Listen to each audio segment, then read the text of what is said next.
ओम नमो भगवते वासुदेवाय। प्यारे भक्तों, आज कार्तिक मास के शुक्ला पक्ष की एकादशी तिथि है। इस एकादशी को देव उठनी एकादशी, देव उठानी एकादशी, देव प्रबोधनी एकादशी नाम से भी जाना जाता है। सनातन धर्म में इस एकादशी को साल की सबसे बड़ी एकादशी माना जाता है। इस साल देव उठनी एकादशी का व्रत 12 नवंबर को मनाया जाएगा। सनातन धर्म में इस दिन भगवान विष्णु जी को प्रसन्न करने के लिए व्रत रखा जाता है। धार्मिक मान्यताओं के अनुसार इस दिन श्रीहरि 4 महीने की नींद के बाद जागते हैं। इस दिन भगवान विष्णु के पत्थर रूप शालिग्राम जी का तुलसी से विवाह भी किया जाता है। देव उठनी एकादशी व्रत के लिए साधक ब्रह्म मुहूर्त में उठकर स्नान कर सूर्य को अर्घ्य देते हुए व्रत का संकल्प लेते हैं। कुछ लोग देव उठनी एकादशी की रात सोते नहीं बल्कि देवों को उठाने के लिए रात भर भजन कीर्तन करते हैं। तो चलिए जानते हैं भगवान विष्णु 4 महीने की योग निद्रा में क्यों गए थे, क्या है इसके पीछे की कथा। विष्णु पुराण के अनुसार एक बार राजा बलि ने तीनों लोकों पर कब्जा कर लिया था, जिससे सभी देवी देवता परेशान हो गए। तब देवराज इंद्र सभी देवी देवताओं के साथ भगवान विष्णु से मदद मांगने उनके पास पहुँचे। ऐसे में श्री हरि ने वामन अवतार धारण कर लिया और भिक्षु के रूप में बलि के पास दान मांगने पहुँचे। भगवान विष्णु ने राजा बलि से 3 पग जमीन दान में मांगा और कहा जाता है तब राजा बलि ने भगवान विष्णु को 3 पग जमीन दान करने की बात स्वीकार कर ली। ऐसे में 2 पग में भगवान विष्णु ने धरती और आकाश नाप लिया और जिसके बाद तीसरे पग के लिए जब कोई जगह नहीं बची तो भगवान विष्णु ने राजा बलि से पूछा कि अब मैं तीसरा पग कहाँ रखूं। तब राजा बलि ने खुद को समर्पित करते हुए कहा, इसे आप मेरे सिर पर रख दीजिए। राजा बलि की दान वीरता देखकर श्री हरि बेहद प्रसन्न हुए और उन्होंने बलि से वरदान मांगने को कहा। ऐसे में बलि ने भगवान से पाताल लोक में बसने की इच्छा जताई। श्री हरि ने अपने भक्त बलि की इच्छा पूरी की और पाताल लोक को चले गए। भगवान विष्णु की योग निद्रा में जाने से देवी लक्ष्मी दुखी हो गई और भगवान विष्णु को पाताल लोक से लाने के लिए एक गरीब स्त्री बनकर पाताल लोक पहुंच गई। देवी लक्ष्मी के दीनहीन अवस्था को देखकर बलि ने उन्हें अपनी बहन बना लिया। तब देवी लक्ष्मी ने राजा बलि को राखी बांधी और कहा, अगर आप अपनी बहन को खुश देखना चाहते हैं तो मेरे पति को मेरे साथ बैकुंठ विदा कर दीजिए। बलि ने बहन की बात नहीं टाली, जिसके बाद बलि ने श्री हरि को बैकुंठ के लिए विदा कर दिया। श्री हरि ने बलि का त्याग देखकर कहा कि अब से हर वर्ष आषाढ़ शुक्ल एकादशी से कार्तिक शुक्ल एकादशी यानी देव शयनी से लेकर देव उठनी तक पाताल में 4 महीने के लिए निवास करूंगा। प्रेम से बोलिए जय श्री हरि। देव प्रबोधनी एकादशी व्रत कथा। ब्रह्मा जी बोले, हे मुनि श्रेष्ठ, अब पापों को हरने वाली, पुण्य और मुक्ति देने वाली एकादशी का महात्म्य सुनिए। पृथ्वी पर गंगा की महत्ता और समुद्र तथा तीर्थों का प्रभाव तभी तक है जब तक कि कार्तिक के देव प्रबोधनी एकादशी तिथि नहीं आती। मनुष्य को जो फल 1000 अश्वमेध और 100 राजसूय यज्ञों से मिलता है वही प्रबोधनी एकादशी से मिलता है। नारद जी कहने लगे कि हे पितामह, एक समय भोजन करने, रात्रि को भोजन करने तथा सारे दिन उपवास करने से क्या फल मिलता है, सो विस्तार से बताइए। ब्रह्मा जी बोले, हे पुत्र, एक बार भोजन करने से 1 जन्म और रात्रि को भोजन करने से 2 जन्म तथा दूसरा दिन उपवास करने से 7 जन्मों के पाप नाश होते हैं। जो वस्तु त्रिलोकी में न मिल सके और दिखे भी नहीं वह हरि प्रबोधनी एकादशी से प्राप्त हो सकती है। मेरु और मद्रा जल के समान भारी पाप भी नष्ट हो जाते हैं तथा अनेक जन्म में किए हुए पाप समूह क्षण भर में भस्म हो जाते हैं। जैसे रुई के बड़े ढेर को अग्नि की छोटी सी चिंगारी पल भर में भस्म कर देती है। विधि पूर्वक थोड़ा सा पुण्य कर्म बहुत फल देता है, परंतु विधि रहित अधिक किया जाए तो भी उसका फल कुछ नहीं मिलता। संध्या न करने वाले नास्तिक, वेद निंदक, धर्म शास्त्र को दूषित करने वाले, पाप कर्मों में सदैव रत रहने वाले, धोखा देने वाले ब्राह्मण और क्षुद्र, पर स्त्री गमन करने वाले तथा ब्राह्मणी से भोग करने वाले, ये सब चंडाल के समान हैं। जो विधवा अथवा सधवा ब्राह्मणी से भोग करते हैं वे अपने कुल को नष्ट कर देते हैं। पर स्त्री गामी के संतान नहीं होती और उसके पूर्व जन्म के संचित सब अच्छे कर्म नष्ट हो जाते हैं। जो गुरु और ब्राह्मणों से अहंकार युक्त बात करता है वो भी धन और संतान से हीन होता है। भ्रष्टाचार करने वाला, चंडाली से भोग करने वाला, दुष्ट की सेवा करने वाला और जो नीच मनुष्य की सेवा करते हैं या संगति करते हैं, ये सब पाप हरि प्रबोधनी एकादशी के व्रत से नष्ट हो जाते हैं। जो मनुष्य इस एकादशी के व्रत को करने का संकल्प मात्र करते हैं उनके 100 जन्मों के पाप नष्ट हो जाते हैं। जो इस दिन रात्रि जागरण करते हैं उनकी आने वाली 10,000 पीढ़ियां स्वर्ग को जाती है। नरक के दुखों से छूटकर प्रसन्नता के साथ सुसज्जित होकर वे विष्णु लोक को जाते हैं। ब्रह्म हत्या आदि महान पाप भी इस व्रत के प्रभाव से नष्ट हो जाते हैं। जो फल समस्त तीर्थों में स्नान करने, गौ स्वर्ण और भूमि दान करने से होता है, वही फल इस एकादशी की रात्रि को जागरण करने से मिलता है। हे मुनि शार्दुल, इस संसार में उसी मनुष्य का जीवन सफल है जिसने हरि प्रबोधनी एकादशी का व्रत किया है। वही ज्ञानी, तपस्वी और जितेंद्रिय है तथा उसी को भोग एवं मोक्ष मिलता है। जिसने इस एकादशी का व्रत किया है वह विष्णु को अत्यंत प्रिय मोक्ष के द्वार को बताने वाली और उसके तत्व का ज्ञान देने वाली है। मन, क्रम, वचन तीनों प्रकार के पाप इस रात्रि को जागरण से नष्ट हो जाते हैं।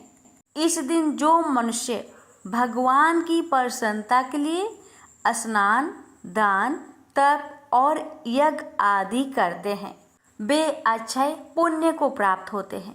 प्रबोधनी एकादशी के दिन व्रत करने से मनुष्य के बाल, यौवन और वृद्ध अवस्था में किए गए समस्त पाप नष्ट हो जाते हैं। इस दिन रात्रि जागरण का फल चंद्र सूर्य ग्रहण के समय स्नान करने से 1000 गुना अधिक होता है। अन्य कोई पुण्य इसके आगे व्यर्थ है। जो मनुष्य इस व्रत को नहीं करते उनके अन्य पुण्य भी व्यर्थ ही है। अतः हे नारद, तुम्हें भी विधि पूर्वक इस व्रत को करना चाहिए। जो कार्तिक मास में धर्म पारायण होकर अन्न नहीं खाते उन्हें चंद्रायन व्रत का फल प्राप्त होता है। इस मास में भगवान दान आदि से जितने प्रसन्न नहीं होते जितने शास्त्र में लिखी कथाओं के सुनने से होते हैं। कार्तिक मास में जो भगवान विष्णु की कथा का एक या आधा श्लोक भी पढ़ते, सुनते या सुनाते हैं उनको भी 100 गायों के दान के बराबर फल मिलता है। अतः अन्य सब कर्मों को छोड़कर कार्तिक मास में मेरे सम्मुख बैठकर कथा पढ़नी या सुननी चाहिए। जो कल्याण के लिए इस मास में हरि कथा कहते हैं वे सारे कुटुंब का क्षण मात्र में उद्धार कर देते हैं। शास्त्रों की कथा कहने सुनने से 10,000 यज्ञों का फल मिलता है। जो नियम पूर्वक हरि कथा सुनते हैं वे 1000 गौदान का फल पाते हैं। विष्णु के जागने के समय जो भगवान की कथा सुनते हैं वे 7 दीपों समेत पृथ्वी के दान करने का फल पाते हैं। कथा सुनकर वाचक को जो मनुष्य सामर्थ्य के अनुसार दक्षिणा देते हैं उनको सनातन लोक मिलता है। व्रत करने की विधि। ब्रह्मा जी की यह बात सुनकर नारद जी ने कहा कि भगवान, इस एकादशी की व्रत की विधि हमसे कहिए और बताइए कि कैसा व्रत करना चाहिए। इस पर ब्रह्मा जी ने कहा कि ब्रह्म मुहूर्त में जब 2 घड़ी रात्रि रह जाए तब उठकर शौच आदि से निवृत्त होकर दंत धावन आदि कर नदी, तालाब, कुआं, बावड़ी या घर में ही जैसा संभव हो स्नान आदि करे। फिर भगवान की पूजा करके कथा सुने। फिर व्रत का नियम ग्रहण करना चाहिए। उस समय भगवान से प्रार्थना करे कि हे भगवान, आज मैं निराहार रहकर व्रत करूँगा, आप मेरी रक्षा कीजिए। दूसरे दिन द्वादशी को भोजन करूँगा। तत्पश्चात भक्ति भाव से व्रत करे तथा रात्रि को भगवान के आगे नित्य गीता आदि करना चाहिए। कृपणता त्याग कर बहुत से फूलों, फल, अगर धूप आदि से भगवान का पूजन करना चाहिए। शंख जल से भगवान को अर्घ्य दे। इसका समस्त तीर्थों से करोड़ गुना फल होता है। जो मनुष्य अगस्त्य के पुष्प से भगवान का पूजन करते हैं उनके आगे इंद्र भी हाथ जोड़ता है। तपस्या करके संतुष्ट होने पर हरि भगवान जो नहीं करते थे वह अगस्त्य के पुष्पों से भगवान को अलंकृत करने से करते हैं। जो कार्तिक मास में बेल पत्र से भगवान की पूजा करते हैं वे मुक्ति को प्राप्त होते हैं। कार्तिक मास में जो तुलसी से भगवान का पूजन करते हैं उनके 10,000 जन्मों के पाप नष्ट हो जाते हैं। तुलसी दर्शन करने, स्पर्श करने, कथा कहने, नमस्कार करने, स्तुति करने, तुलसी रोपण, जल से सींचने और प्रतिदिन पूजा सेवा आदि करने से 1000 करोड़ युग प्रत्न विष्णु लोक में निवास करते हैं। जो तुलसी का पौधा लगाते हैं उनके कुटुंब से उत्पन्न होने वाले प्रलय काल तक विष्णु लोक में निवास करते हैं। तुलसी रोपण का महत्व। मुनि रोपी तुलसी जितनी जड़ी का विस्तार करती है उतने ही 1000 युग प्रयत्न तुलसी रोपण करने वाले सुकृत का विस्तार होता है। जिस मनुष्य की रोपणी की हुई तुलसी जितनी शाखा पर शाखा, बीज और फल पृथ्वी पे बढ़ते हैं उसके उतने ही कुल जो बीत गए हैं और होंगे 2000 कल्प तक विष्णु लोक में निवास करते हैं। जो कदम के पुष्पों से श्री हरि का पूजन करते हैं वे भी कभी यमराज को नहीं देखते। जो गुलाब के पुष्पों से भगवान का पूजन करता है उन्हें मुक्ति मिलती है। जो बकुल और अशोक के फूलों से भगवान का पूजन करते हैं वे सूर्य चंद्रमा रहने तक किसी प्रकार का शोक नहीं पाते। जो मनुष्य सफेद या लाल कनेर के फूलों से भगवान का पूजन करते हैं उन पर भगवान अत्यंत प्रसन्न होते हैं। और जो भगवान पर आम की मजरी चढ़ाते हैं वे करोड़ों गायों के दान का फल पाते हैं। जो दूब के अंकुरों से भगवान की पूजा करते हैं वे 100 गुना पूजा का फल ग्रहण करते हैं। जो स्वामी के पत्र से भगवान की पूजा करते हैं उनको महाघोर यमराज के मार्ग का भय नहीं रहता। जो भगवान को चंपा के फूलों से पूजते हैं वे फिर संसार में नहीं आते। केतकी के पुष्प चढ़ाने से करोड़ों जन्म के पाप नष्ट हो जाते हैं। पीले रक्त वर्ण के कमल के पुष्प से भगवान का पूजन करने वाले को श्वेत दीप में स्थान मिलता है। इस प्रकार रात्रि को भगवान का पूजन कर प्रातःकाल होने पर नदी पर जाए और वहां स्नान, जप तथा प्रातःकाल के कर्म करके घर पर आकर विधि पूर्वक केशव का पूजन करे। व्रत की समाप्ति पर विद्वान ब्राह्मणों को भोजन कराए और दक्षिणा देकर क्षमा याचना करे। इसके पश्चात भोजन, गौ और दक्षिणा देकर गुरु का पूजन करे, ब्राह्मणों को दक्षिणा दे और जो चीज व्रत के आरंभ में छोड़ने का नियम किया था वह ब्राह्मणों को दे। रात्रि में भोजन करने वाला मनुष्य ब्राह्मणों को भोजन कराए तथा स्वर्ण सहित बैलों का दान करे। जो मनुष्य मांसाहारी नहीं है वह गौदान करे। आंवले से स्नान करने वाले मनुष्य को दही और शहद का दान करना चाहिए। जो फलों को त्यागे वो फल दान करे। तेल छोड़ने से घृत और घृत छोड़ने से दूध, अन्न छोड़ने से चावल का दान किया जाता है। इसी प्रकार जो मनुष्य भूमि शयन का व्रत लेते हैं उन्हें स्वयं दान करना चाहिए। साथ ही तुलसी सब सामग्री सहित देना चाहिए। पत्ते पर भोजन करने वाले को सोने का पत्ता घृत सहित देना चाहिए। मौन व्रत धारण करने वाले को ब्राह्मण और ब्राह्मणी को घृत तथा मिठाई का भोजन करवाना चाहिए। बाल रखने वाले को तर्पण, जूता छोड़ने वाले को एक जोड़ा जूता, लवन त्यागने वाले को सकरा, मंदिर में दीपक जलाने वाले को तथा नियम लेने वाले को व्रत की समाप्ति पर ताम्र अथवा स्वर्ण के पात्र पर घृत और बत्ती रखकर विष्णु भक्त ब्राह्मण को दान देना चाहिए। एकांत व्रत में 8 कलश, वस्त्र और स्वर्ण से अलंकृत करके दान करना चाहिए। यदि यह भी ना हो सके तो इनके अभाव में ब्राह्मण का सत्कार सब व्रतों को सिद्ध करने वाला कहा गया है। इस प्रकार ब्राह्मण को प्रणाम करके विदा करे। इसके पश्चात स्वयं भी भोजन करे। जिन वस्तुओं को चतुर्मास में छोड़ा हो उन वस्तुओं की समाप्ति करे अर्थात ग्रहण करने लग जाए। हे राजन, जो बुद्धिमान इस प्रकार चतुर्मास व्रत निर्विघ्न समाप्त करते हैं वे कृत्य हो जाते हैं और फिर उनका जन्म नहीं होता। यदि व्रत भ्रष्ट हो जाए तो व्रत करने वाला कोढ़ी या अंधा हो जाता है। भगवान कृष्ण कहते हैं कि हे राजन, जो तुमने पूछा था वह सब मैंने बतलाया। इस कथा को पढ़ने और सुनने से गौदान का फल प्राप्त होता है। प्रेम से बोलिए लक्ष्मीपति विष्णु भगवान जी की जय। एक राजा था, उसके राज्य में प्रजा सुखी थी। एकादशी को कोई भी अन्न नहीं बेचता था, सभी फलहार करते थे। एक बार भगवान विष्णु ने राजा की परीक्षा लेनी चाहिए। भगवान ने एक सुंदरी का रूप धारण किया तथा सड़क पर बैठ गए। तभी राजा उधर से निकला और सुंदरी को देख चकित रह गया।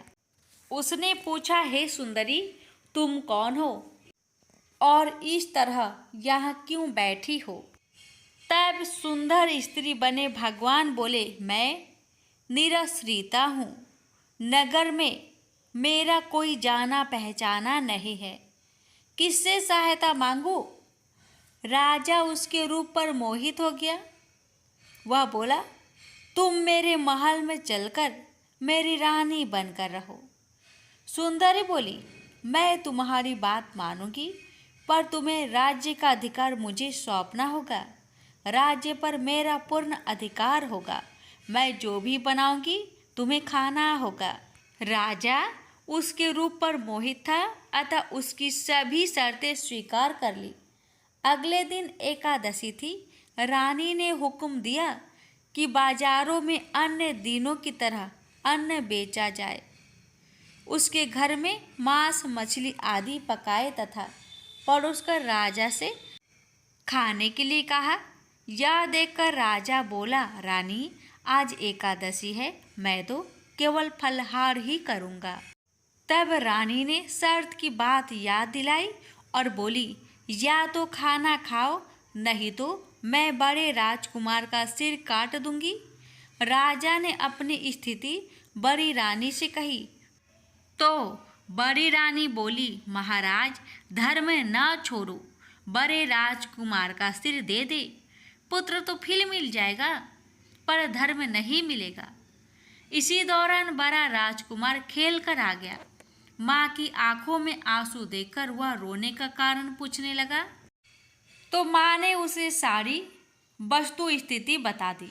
तब वह बोला, मैं सिर देने को तैयार हूँ, पिताजी के धर्म की रक्षा होगी, जरूर होगी।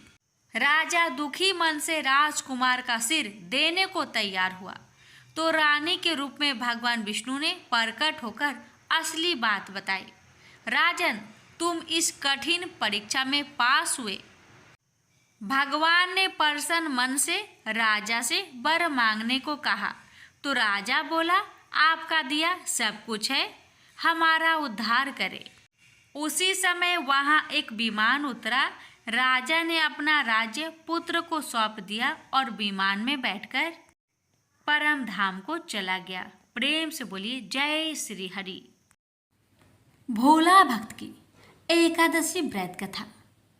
बहुत साल पहले की बात है। भोला भाला युवक था, आनंद।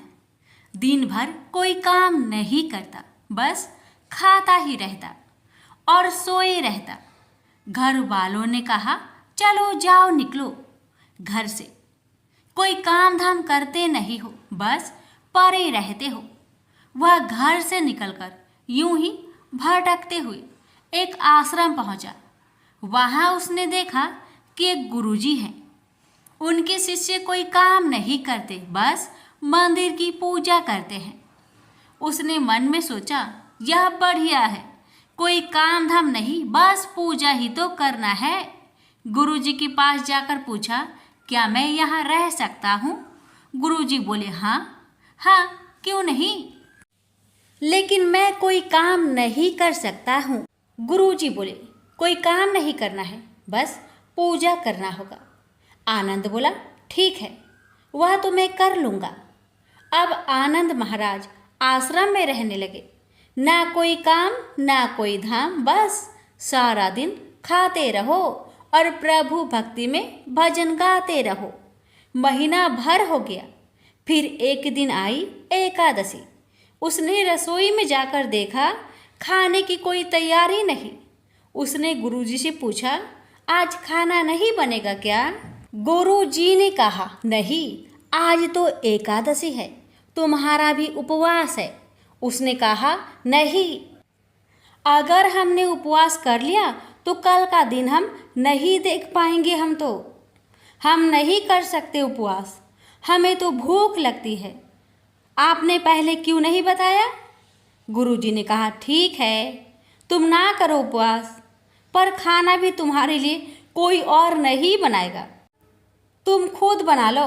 बेचारा मरता क्या ना करता। गया रसोई में। गुरुजी फिर आए, देखो, अगर तुम खाना बना लो तो राम जी को भोग जरूर लगा लेना और नदी के उस पार जाकर बना लो रसोई। ठीक है। लकड़ी, आटा, तेल, घी, सब्जी लेकर आनंद महाराज चले गए। जैसा तैसा खाना भी बनाया। खाने लगा तो याद आया, गुरुजी ने कहा था कि राम जी को भोग लगाना है। लगा भजन गाने, आओ मेरे राम जी भोग लगाओ जी, प्रभु राम आइए, श्री राम आइए, मेरे भोजन का भोग लगाइए। कोई ना आया तो बेचैन हो गया कि यहाँ तो भूख लग रही है और राम जी आ ही नहीं रहे। भोला मानस जानता नहीं था कि प्रभु साक्षात तो आएंगे नहीं, पर गुरुजी की बात मानना जरूरी है। फिर उसने कहा, देखो प्रभु राम जी, मैं समझ गया कि आप क्यों नहीं आ रहे हैं। मैंने रूखा सूखा बनाया है और आपको तरमाल खाने की आदत है, इसलिए नहीं आ रहे हैं। ऐसी बात है तो सुनो प्रभु जी, आज वहाँ भी कुछ नहीं बना है, सबको एकादशी है, खाना हो तो यह भोग ही खा लो। श्री राम अपने भक्त की सरलता पर बड़े मुस्कुराए और माता सीता के साथ प्रकट हो गए। भक्त असमंजस में, गुरुजी ने तो कहा था कि राम जी आएंगे, पर यहाँ तो माता सीता भी आई है और मैंने तो भोजन बस 2 लोगों का बनाया है। चलो कोई बात नहीं, आज इन्हें ही खिला देते हैं। बोला, प्रभु मैं भूखा रह गया, लेकिन मुझे आप दोनों को देखकर बड़ा अच्छा लग रहा है। लेकिन अगली एकादशी पर ऐसा ना करना, पहले बता देना कि आप कितने जन आ रहे हो। और हाँ, थोड़ा जल्दी आ जाना। राम जी उसकी बात पर बड़े मुंदित हुए। प्रसाद ग्रहण कर चले गए। अगली एकादशी तक यह भोला मानस सब भूल गया। उसे लगा प्रभु ऐसे ही आते होंगे और प्रसाद ग्रहण करते होंगे। फिर एकादशी आई। गुरुजी से कहा, मैं चला अपना खाना बनाने, पर गुरुजी थोड़ा ज़्यादा अनाज लगेगा। वहाँ 2 लोग आते हैं। गुरुजी मुस्कुराए, भूख के मारे बावला है। ठीक है, ले जा और अनाज ले जा। आपकी बार उसने 3 लोगों का खाना बनाया। फिर गुहार लगाई, प्रभु राम आइए, सीताराम आइए, मेरे भोजन का भोग लगाइए। प्रभु की महिमा भी निराली है। भक्त के साथ कौतुक करने में उनको बड़ा ही मजा आता है। इस बार वे अपने भाई लक्ष्मण, भरत, शत्रुघ्न और हनुमान जी को लेकर आ गए। भक्त को चक्कर आ गया। यह क्या हुआ? एक का भोजन बनाया तो 2 आए। आज 2 का खाना ज्यादा बनाया तो पूरा खानदान आ गया। लगता है आज भी भूखा ही रहना पड़ेगा। सबका भोजन लगाया और बैठे बैठे देखता रहा। अनजाने ही उसकी भी एकादशी हो गई। फिर अगली एकादशी आने से पहले गुरुजी से कहा, गुरुजी ये आपके प्रभु राम जी अकेले क्यों नहीं आते? हर बार कितने सारे लोग ले आते हैं। इस बार अनाज ज़्यादा देना। गुरुजी को लगा कहीं यह अनाज बेचता तो नहीं, देखना पड़ेगा जाकर। भंडार में कहा, इसे जितना अनाज चाहिए दे दो और छुपकर उसे देखने चल पड़े। इस बार आनंद ने सोचा, खाना पहले नहीं बनाऊंगा, पता नहीं कितने लोग आ जाए। पहले बुला लेता हूँ, फिर बनाता हूँ। फिर टेर लगाई, प्रभु राम आइए, श्री राम आइए, मेरे भोजन का भोग लगाइए। सारा राम दरबार मौजूद। इस बार तो हनुमान जी भी साथ आए, लेकिन ये क्या, प्रसाद तो तैयार ही नहीं है। भक्त ठहरा भोला भाला, बोला, प्रभु इस बार मैंने खाना नहीं बनाया। प्रभु ने पूछा, क्यों? बोला, मुझे मिलेगा तो है नहीं, फिर क्या फायदा बनाने का। आप ही बना लो और खुद ही खा लो। राम जी मुस्कुराए। सीता माता भी गदगद हो गई उसके मासूम जवाब से। लक्ष्मण जी बोले, क्या करे प्रभु? प्रभु बोले, भक्त की इच्छा है, पूरी तो करनी पड़ेगी, चलो लग जाओ काम से। लक्ष्मण जी ने लकड़ी उठाई। माता सीता आटा सानने लगी। भक्त एक तरफ बैठकर देखता रहा। माता सीता रसोई बना रही थी तो कई ऋषि मुनि, यक्ष, गंधर्व प्रसाद लेने आने लगे। इधर गुरुजी ने देखा खाना तो बना नहीं, भक्त एक कोने में बैठा है। पूछा, बेटा क्या बात है, खाना क्यों नहीं बनाया? बोला, अच्छा किया गुरुजी आप आ गए, देखिए कितने लोग आते हैं प्रभु के साथ। गुरुजी बोले, मुझे तो कुछ नहीं दिख रहा तुम्हारे और अनाज के सिवा। भक्त ने माथा पकड़ लिया। एक तो इतनी मेहनत करवाते हैं प्रभु, भूखा भी रखते हैं और ऊपर से गुरुजी को दिख भी नहीं रहे। यह और बड़ी मुसीबत है। प्रभु से कहा, आप गुरुजी को क्यों नहीं दिख रहे हैं? प्रभु बोले, मैं उन्हें नहीं दिख सकता। भक्त बोला, क्यों? वो तो बड़े पंडित है, ज्ञानी है, विद्वान है, उन्हें तो बहुत कुछ आता है, उनको क्यों नहीं दिखते आप? प्रभु बोले, माना कि उनको सब आता है, पर वे सरल नहीं है तुम्हारी तरह, इसलिए उनको नहीं दिख सकता। आनंद ने गुरुजी से कहा, गुरुजी प्रभु कह रहे हैं आप सरल नहीं है, इसलिए आपको नहीं दिखेंगे। गुरुजी रोने लगे। वाकई मैंने सब कुछ पाया, पर सरलता नहीं पा सका तुम्हारी तरह। और प्रभु तो मन की सरलता से ही मिलते हैं। प्रभु प्रकट हो गए और गुरुजी को भी दर्शन दिए। इस तरह एक भक्त के कहने पर प्रभु ने रसोई भी बनाई। प्रेम से बोलिए सीताराम की जय, लक्ष्मी नारायण की जय। शालिग्राम भगवान जी की कथा। एक बुढ़िया माई थी। उसके शालिग्राम जी का सेवा करने का नियम था।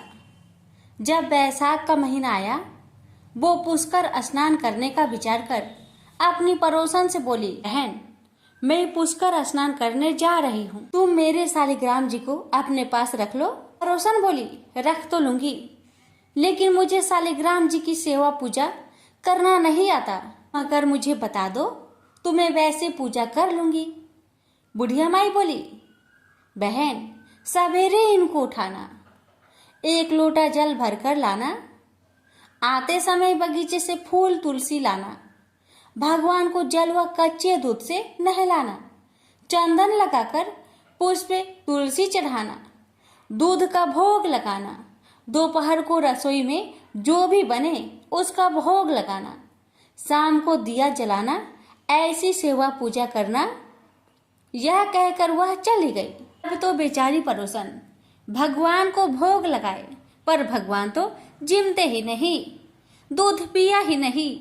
ये देख पड़ोसन बड़ी चिंता में पड़ गई और बोली, भगवान, आपकी मालकिन आएगी तो कहेगी मेरे भगवान तो दुबला हो गए हैं, अभी 1 महीना है, आप जिम लीजिए, वरना मैं भी भूखी बैठी रहूंगी। भगवान ने सोचा, अब तो दर्शन देना ही पड़ेगा। छोटा सा मोर मुकुट पीताम्बर धारी रूप लपेटकर पाटे पर बैठ गए और भोग को ग्रहण कर लिया, दूध भी पी लिया और जिम भी लिया। रोज अब ऐसा ही होता रहा।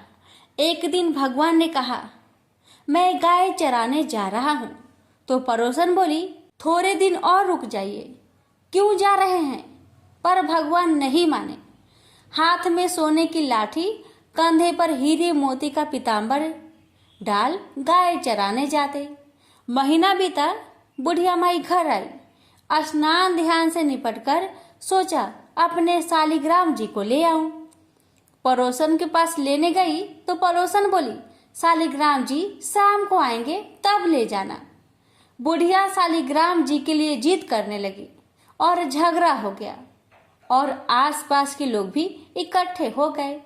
तो पड़ोसन बोली, कोई बुढ़िया को समझाओ, 1 महीना इसने निकाल दिया, वैसे शाम तक सब्र करे। यह धरना देकर बैठ गई। शाम पड़े, भगवान आए। गाय उनकी जगह छोड़ भगवान मंदिर में विराज गए। पड़ोसन बूढ़ी से बोली, ले जाओ तुम्हारे भगवान, और भगवान से बोली, भगवान, इस बुढ़िया को भी अपना रूप दिखा दो, ना ये मुझ पर विश्वास नहीं करेगी। भगवान ने मोर मुकुट पीताम्बर धर हाथ में सोने की लाठी लेकर दर्शन दिए। यह माई शालिग्राम भगवान की ये स्वरूप देखकर धन्य धन्य हो गई। ये शालिग्राम भगवान, जैसे आपने अपने भोले भक्तों को दर्शन दिया, वैसे आपकी कथा कहने वाले, सुनने वाले, हुक्कारे भरने वाले सभी पर अपनी कृपा सदा बरसाए रखना। प्रेम से बोलिए शालिग्राम भगवान की जय। सुनिए तुलसी महात्म्य कथा।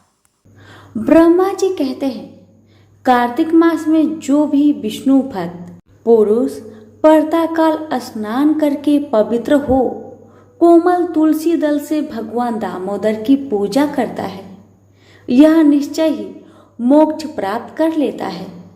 जो भक्ति से रहित है, वह यदि स्वर्ण आदि से भगवान की पूजा करे तो भी ये उसकी पूजा ग्रहण नहीं करते। सभी जन के लिए भक्ति ही सबसे उत्कृष्ट मानी गई है। भक्तिहीन कर्म भगवान विष्णु को प्रसन्न करने वाला नहीं होता। यदि तुलसी के आधे पत्ते से भी प्रतिदिन भक्ति पूर्वक भगवान की पूजा की जाए तो भी वे स्वयं आकर दर्शन देते हैं।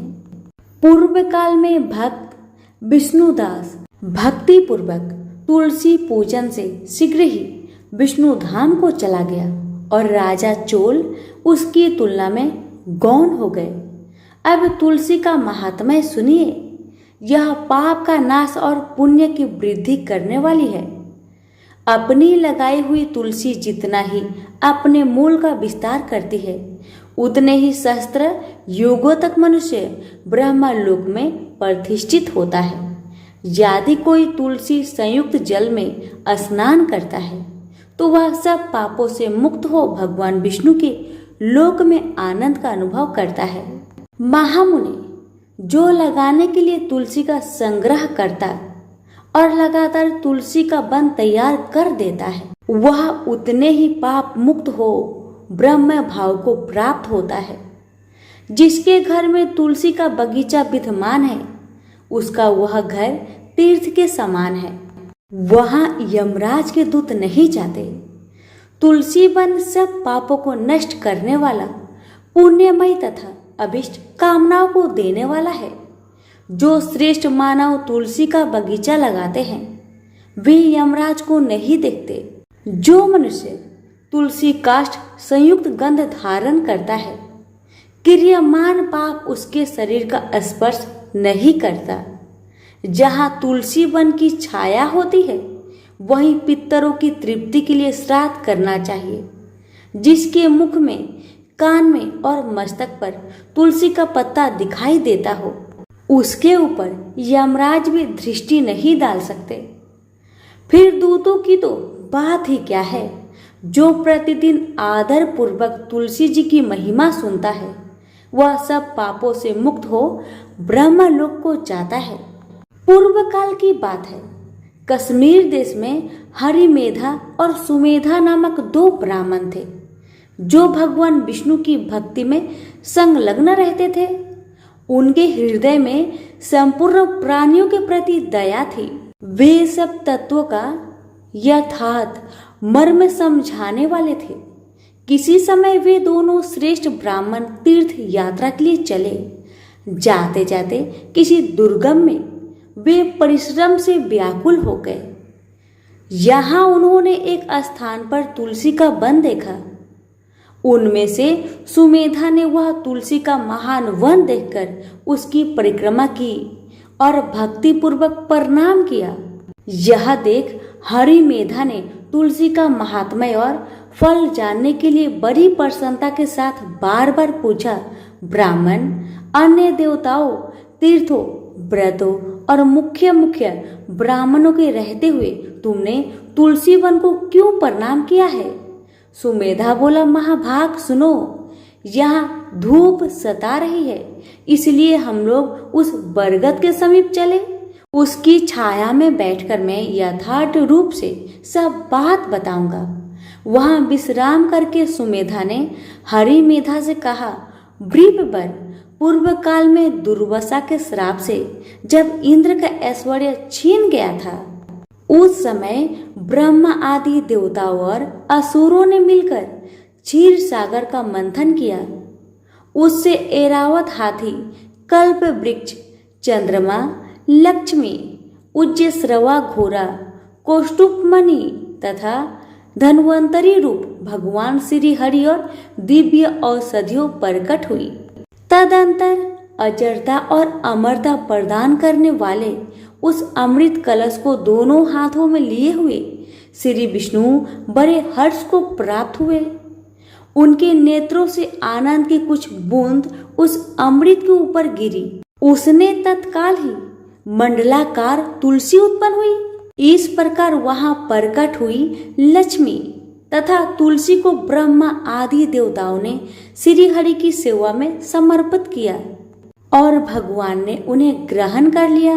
तब से तुलसी जी जगदीश्वर श्री विष्णु की अत्यंत प्रिय करने वाली हो गई।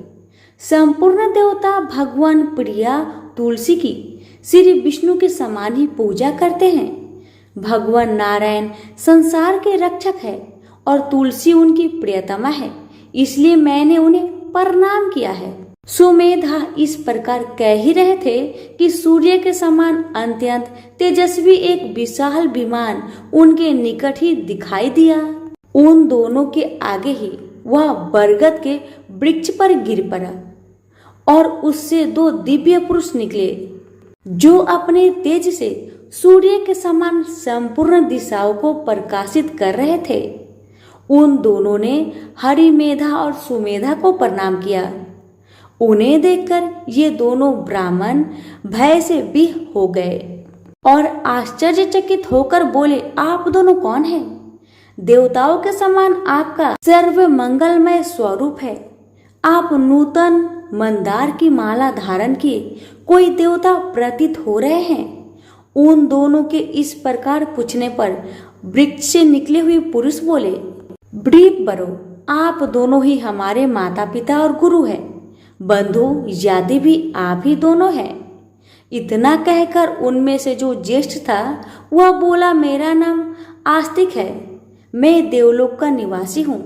एक दिन मैं नंदन वन में एक पर्वत पर क्रीड़ा करने के लिए गया। वहाँ देवंगनाओं ने मेरे साथ इच्छा अनुसार विहार किया। उस समय युवतियों के मोती और बेला का हार तपस्या करते हुए लोमस मुनि के ऊपर गिर पड़े। यह सब देखकर मुनि को बड़ा क्रोध हुआ।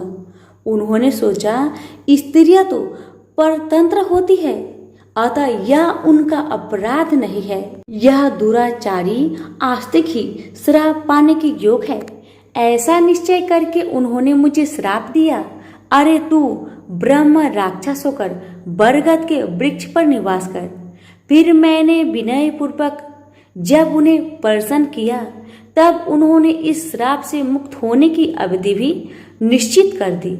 जब तू किसी ब्राह्मण के मुख से भगवान विष्णु का नाम और तुलसी दल की महिमा सुनेगा तब तत्काल तुझे उत्तम मोक्ष प्राप्त होगा।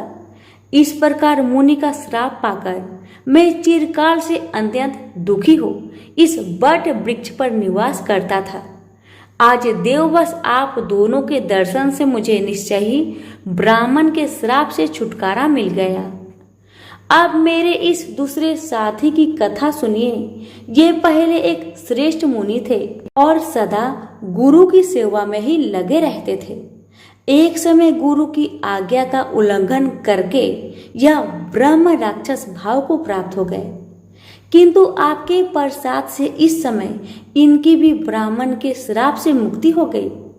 आप दोनों ने तीर्थ यात्रा का फल तो यही साथ लिया। ऐसा कहकर वे दोनों उन श्रेष्ठ ब्राह्मण को बार बार प्रणाम करके उनकी आज्ञा से प्रसन्नता पूर्वक दिव्य धाम को गए। तत्पश्चात ये दोनों श्रेष्ठ मुनि परस्पर पुण्यमयी तुलसी की प्रशंसा करते हुए तीर्थ यात्रा के लिए चल दिए। इसलिए भगवान विष्णु को प्रसन्नता देने वाले इस कार्तिक मास में तुलसी की पूजा अवश्य करनी चाहिए और इस महात्म्य का श्रवण अवश्य करना चाहिए। प्रेम से बोलिए, लक्ष्मी नारायण की जय हो, तुलसी मैया की जय हो।